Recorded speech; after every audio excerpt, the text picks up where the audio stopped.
So Oklahoma has done their first road test with the beating of Nebraska. Now it's the first conference test with Kansas State coming to the Palace on the Prairie and playing underneath the lights. Let's talk about those 5 things that we should be looking out for in this game for Oklahoma to win. All that coming up in about, 10 seconds.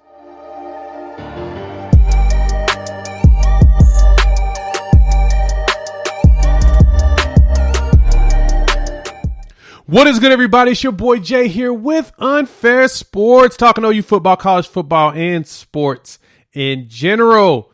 In this video, we're going to talk about the 5 key things that I believe Oklahoma needs to do in order to win this game versus Kansas State. But before we start, hop in the comments. Let your boy know what you think Oklahoma needs to do to win this game. What are you going to be looking for outside of my 5? Or is one of my 5 something that you feel like will be magnified? Hop in the comments, let us know. While you're here, hit the like and subscribe button and join the family. We're talking a lot of OU football and college football here on this channel, and hopefully we'll grow on the road to 3,000. Let's grind it out. So let's start off with those 5 things. Kansas State's not a bad team, but that loss to Tulane was kind of ugly. Luckily for them, Tulane's undefeated. So we'll see what Tulane looks like as the season progresses to see if that was a bad loss or a horrible losses, one of the two. We don't know yet. But coming into Oklahoma, coming to Norman, Kansas State is not someone to be trifled with. They are not a game. They are a team that always seriously plays Oklahoma tough. So here are the 5 things that I think we should keep an eye out for, or things Oklahoma needs to do to win this game. Number 1 on that list, the offensive line needs to continue the jail job. So once Wanye Morris came back from Nebraska, we saw that there was the first series, and we all had our same concern. Everybody had PTSD. We talked about it in numerous videos that, oh darn, it's the same thing we were dealing with at the beginning of the season, same thing we dealt with in the past. This could be bad. Then all of a sudden, the next series, they start going. And that is something I expect from this game. I expect that one series of them figuring out how to stop those really good defenders at Kansas State, figuring out what they want to do. After that, smooth sailing. So I expect this line to play a lot better this game because they're going up against a complex defense that Kansas State likes to play. Kleiman's out there doing a really good job this year, and it's probably his best defense that he's had, probably his best team that he's had since he's been there at Kansas State. So because of that, we've got to see some solid line play, and I think the line will gel up perfectly. They're going to move in the right players at the right time. They're going to actually block, minimize penalties, and give Dylan Gabriel time. We'll talk about that a little bit more later. And there's going to be success in this game. Second thing to keep an eye out for in this one is the defense for Oklahoma is going to have to do a masterclass in stopping really good running backs. And they're going to have to shut down Deuce Vaughn and Adrian Martinez. Now, we saw Adrian Martinez last year, and he did okay for Nebraska in that game here in Norman. Almost won it. That comeback, that interception, I'm still in the party of, yes, I'm glad DJ Graham had made the interception because not only was it beautiful and historic, it was an interception. I like turnovers. But because of how the offense was working, it ended up giving Nebraska a chance. We shouldn't have that problem this year. Running is the bread and butter of the Kansas State Wildcats. This offense, they are gaining 354 yards per game, and 239 of them are on the ground. So we know Deuce Vaughn's going to get the ball. We know that Adrian Martinez is going to run it. So we got to stop it. That's going to be the key thing.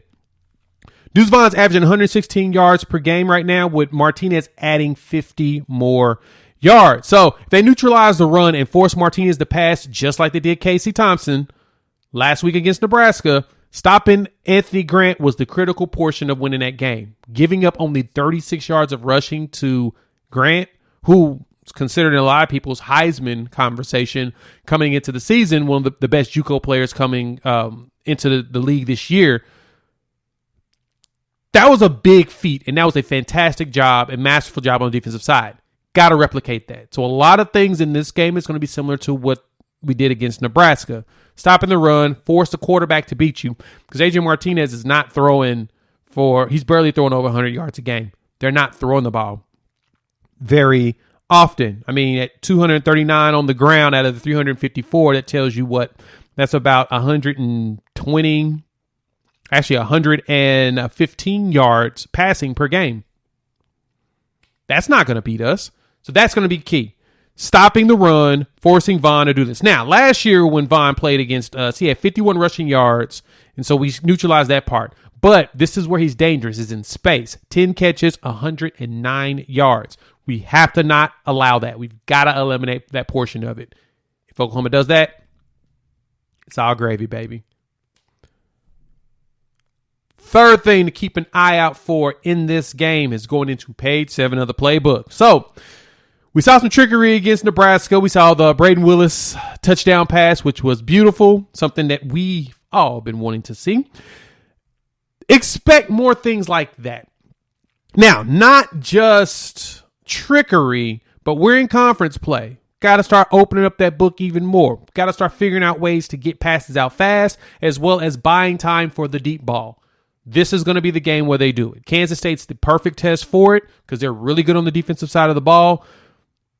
They play a 3-3-5 defense, similar to the way Oklahoma sets up. You know, we usually have 3 down linemen and we have random people come around and blitz. Kansas State does the same thing. Their main guy in the middle, Daniel Green, senior linebacker inside, really good. 12 tackles so far, 2 interceptions, which is 5th nationally. He knows how to play the game, and he knows Oklahoma because he's been around for a while. So in order for us to be prepared, we've got to be prepared for who that fourth person is going to blitz. They're going to mix it up. They're going to want to get to DG. They're going to want to try to stop the run, but they're going to definitely want to get to Dylan Gabriel. Oklahoma has to be prepared for that. Now, are they more athletic than Oklahoma when it comes on the defensive side? Nope. I think they are more experienced. They've got a lot of age on there, a lot of tenure. So having that age in those schemes is very helpful because they know how to react properly. So we're going to be prepared for that. Blocking is going to be key. Being creative on both sides of the ball, offense and defense, when it comes to the play calls. It's time to move from where we're at about 3.5, 4. We need to get to 5 to 7, page 7, and really start playing it up. So expect that. Number 4, fourth thing on this one. Thought we were going to get the Dylan Gabriel Heisman game. I honestly don't think we're going to get it this game either. But I do expect Dylan Gabriel to do a lot more in this one. Right now in the sports books, I was going to do another video on it, but I didn't see a reason to because he didn't move. He's sitting at around 5 to 7 in a lot of the books. They still believe that Dylan Gabriel has a good chance of, being up there in the Heisman race. He's put the numbers up. This might be the game if our defense is stopping the run from Kansas State. If Kansas State's not moving and he's out there on the offensive side, we'll probably run a ton of offensive plays, run a lot of passes, probably a lot of quick stuff, scoring a lot. If we can get up early and hold on early, then I definitely see Dylan Gabriel putting up those numbers. Now, I'm expecting about 250 this game, no more than that.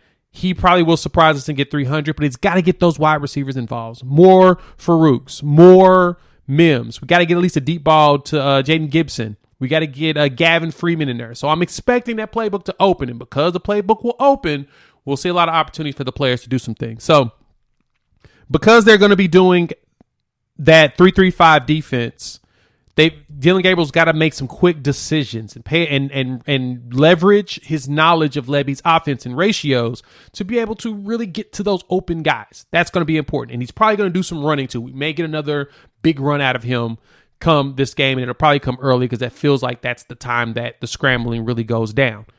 Besides that, those blitz packages that they're going to put out there, they're going to go all out on Oklahoma. So that's going to be important. Scoring fast and scoring early is going to be important as well because since Kansas State is a running team, they're going to eat a lot of clock.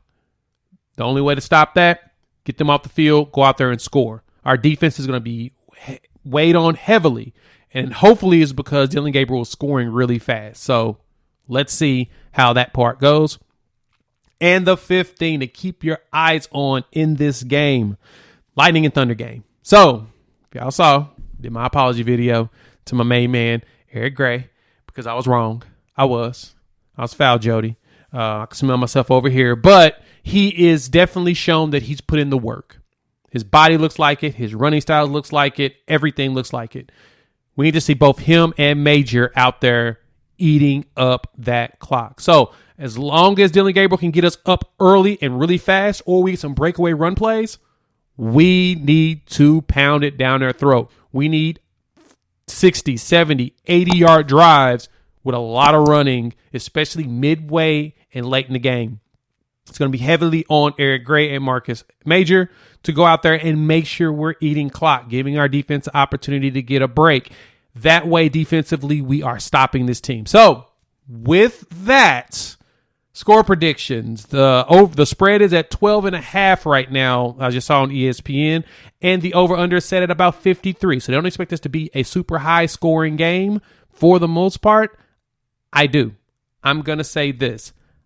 I'm going to say Oklahoma wins this soundly, just like they did Nebraska. I'm going with about 42-10.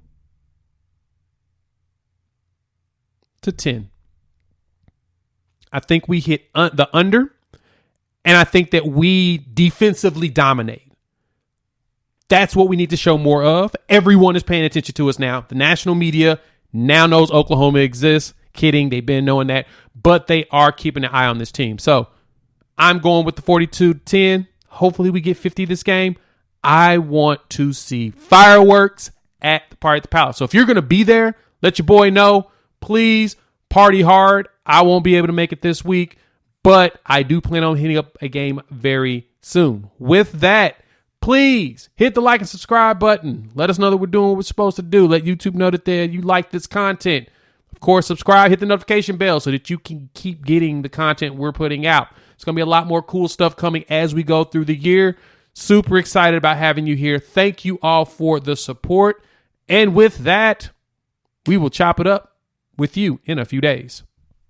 Peace.